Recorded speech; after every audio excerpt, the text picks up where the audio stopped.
Lord of Jesus Christ, and welcome to St. Cyril Methodius Ukrainian Orthodox Church in Madison, Wisconsin. I'm Father Gregory, the pastor, and I'm broadcasting remotely on this Sunday, February 18th, because I am at the Holiday Inn Express on John Norton, getting ready to pick up Vladika Daniel and head to church. Archbishop Daniel has come to visit St. Cyril Methodius this weekend, and we're all very excited about that.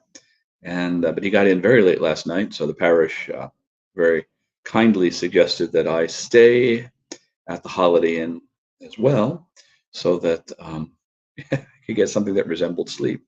But what I wanted to talk to you today about is the presence of the bishop. We're all very excited about Archbishop Daniel's visit. We enjoy spending time with him. We love him. We respect him. And but mostly because he's our bishop, but mostly because he is just a wonderful man and an exemplary Christian. He would probably give me an argument with some of that, but that's okay. You also may notice that, like I said, I'm somewhat more informally attired and not in my office because I'm at Holiday Inn Express, and I have my schedule a little different this morning. I got about 20 minutes before time to pick up the bishop.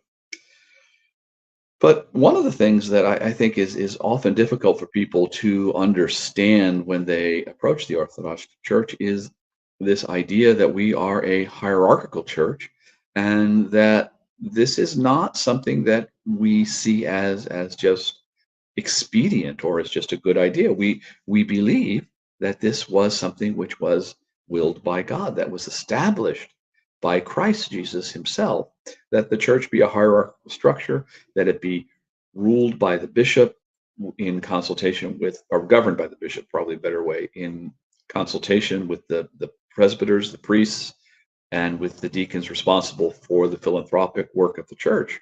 Now, to be sure, that sometimes doesn't work out as neatly as it sometimes appears it should, in at least especially when you're reading something like Saint Ignatius of Antioch.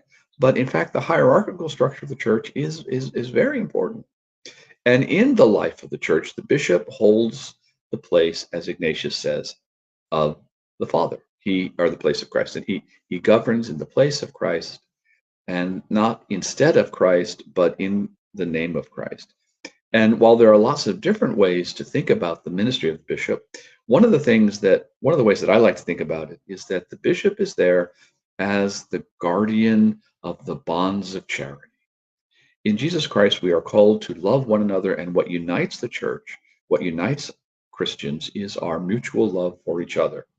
It's the bishop's job in the life of the church to guard those bonds of love, to guard, not just to guard that love, but to really to foster it, and as we say now, to facilitate it, to help it grow and to become stronger.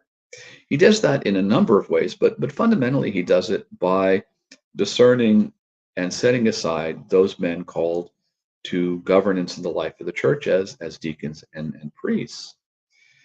As an extension of that, though, he's also responsible to make sure that people have the knowledge of their own gifts and the opportunity to exercise them on behalf of the gospel. So the bishop fundamentally plays a prophetic role in the life of the church. He discerns for us the will of God, or it's his obligation to discern the will of God. That doesn't mean that the rest of us don't have a role in discerning the will of God, but it does mean that, especially when there is a disagreement or a lack of clarity, it belongs to the bishop to be the final voice of authority. This is what God would have us do. This is why, for the life, a bishop needs to be not only a man of intense prayer, but also of great humility and charity, because this is an awesome responsibility. Well, anyway, today Archbishop Daniel is visiting with us, and we're looking forward to spending time with him. And hopefully, if you're here in the Madison area, you'll be able to come spend time with us this morning at St. Cyril Methodius Ukrainian Orthodox Church on 1020 Regent Street. And if you've not met Archbishop Daniel, this is an opportunity to do so.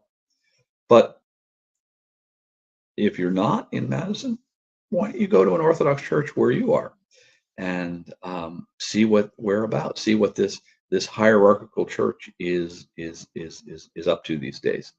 Well, I apologize. It's a little disjointed. I did not get to bed until a little after 1 last night, and I've been up since about 6:30. So I'm hurt.